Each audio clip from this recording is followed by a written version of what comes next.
Everybody likes having the hottest new whatever. And we like those things even more when we get them for a good deal. Not only do we save a few bucks, but we feel like we've pulled one over on the seller. But sometimes that's exactly what they want you to think. Advertisers and marketers can be a clever bunch, and they've cooked up all kinds of strategies over the years to make us think that we've won the battle. Meanwhile, they're counting dump trucks of money as they roll in. In this video, we're going to talk about some of the most subtle yet successful ways of luring your wallet out of your pocket. These are 5 strategies that advertisers wish you didn't know. Number 5. Decoy pricing is everywhere. Have you ever opened the menu at a nice restaurant and wondered who in the hell would ever buy some of the most expensive items? Maybe it's a $200 bottle of wine or a $50 steak. It doesn't really matter. The same might apply when you walk into an electronics store and wonder who buys a $30,000 stereo or even a $1,000 blender. The answer is that nobody buys those things. Well, maybe a few fiscally liberal souls do, but they're only a tiny fraction of the people who are shopping. And to sellers, that's just fine. The most expensive items are often used to make everything else look cheaper by comparison to the rest of us. A $20 steak looks like a pretty solid deal next to the one for 50 bucks. That's called decoy pricing, and it's used all the time. It happens on a smaller scale too. At the movies, a small popcorn might be $4 and the large is $10. But if there's a medium for $6, that looks like the best deal of the bunch. In reality, the large is priced high just to create the effect, and the movie theater is actually trying to sell you the medium. So, don't be fooled. Number 4. Fear always sells. Advertisers use fear all the time. If you make people afraid of something, that fear will overwhelm worries about cost or even create some guilt. We live in an era where safety is a magic word that pries wallets open, because people are afraid of regretting a cheap decision later. How can you possibly put a dollar value on your child's safety? Now, buy this expensive car seat or you'll be sorry. Here's another one. Buy this skin cream to help avoid skin cancer. The very word cancer creates a frightening connotation, and advertisers know that. But notice that they use the word help. The advertiser can't claim that it will prevent skin cancer with any conclusive proof, but they can hint that way while still using a term that will evoke the response they want, which is fear. Fear sells in more ways than just consumer purchases. Have you ever noticed that television news will often tease you with stories about some horrific crime with more details to come after a few more commercial breaks? It's the same effect. By hooking you quickly and letting you worry for a few extra minutes, you're more likely to watch commercials that make the TV station money. Your eyes are big money to advertisers. Fear is a strong primal motivator that advertisers use all the time. Fear of safety for you or people you care about. Fear of missing out. Maybe even a fear of being looked down upon because you don't have a certain thing. Keep your eyes peeled for that one. Number 3. Creating a scarcity works. This is an old strategy, and it's still very common today. If you make the people believe that an item is only available for a limited time, or in small quantities, they'll want it more.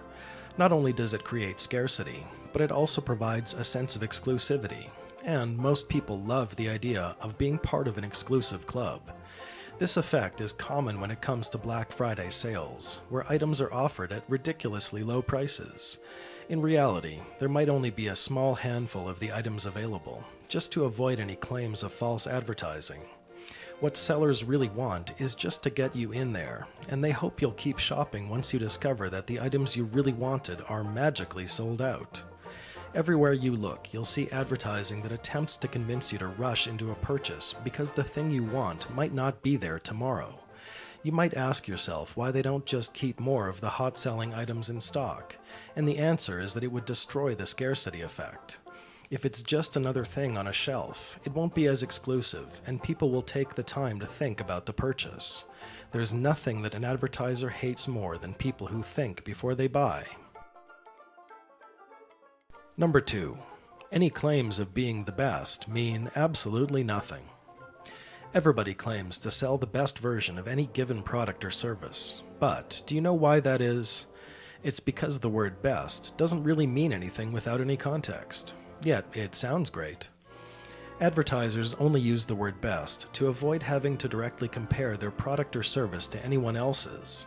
If they said that brand A was better than brand B, there would have to be truthful evidence, or the owners of brand B would have defamation lawyers on the phone in a matter of seconds.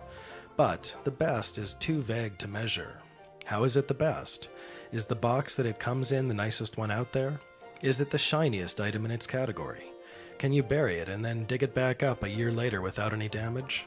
Who cares? In marketing, the word best is nothing more than a flowery description that doesn't really mean anything. If you see it, you can assume that that's how it's being used. If a seller actually compares his product to a competitor with specific examples to show why his item is better, that might be worth your attention. But the best is just another word. Number 1. Sale prices can be total lies. Any smart consumer loves a good sale.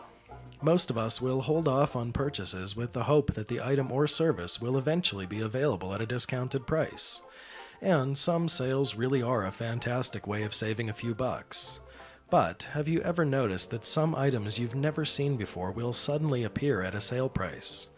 The seller will usually make a very big deal about the regular price and then put the sale price below to really show you how much you're saving. The truth is that the item or service was probably never really for sale at the regular price. It's a made-up number that the seller knows will make the sale price look much more attractive to us. In many cases, the regular price is truly ridiculous, and it highlights the strategy if you look carefully. But it still works. A supposedly $200 item that's on sale for $80 looks very good because we believe that it really was selling for $200 at some point. And maybe it was. But maybe it never was. Maybe $80 has been the desired selling point from the moment that someone conceived the item, but the seller wants you to think that you'll never find it priced this low again. There we have the scarcity angle showing up once more, and maybe even the fear of missing out.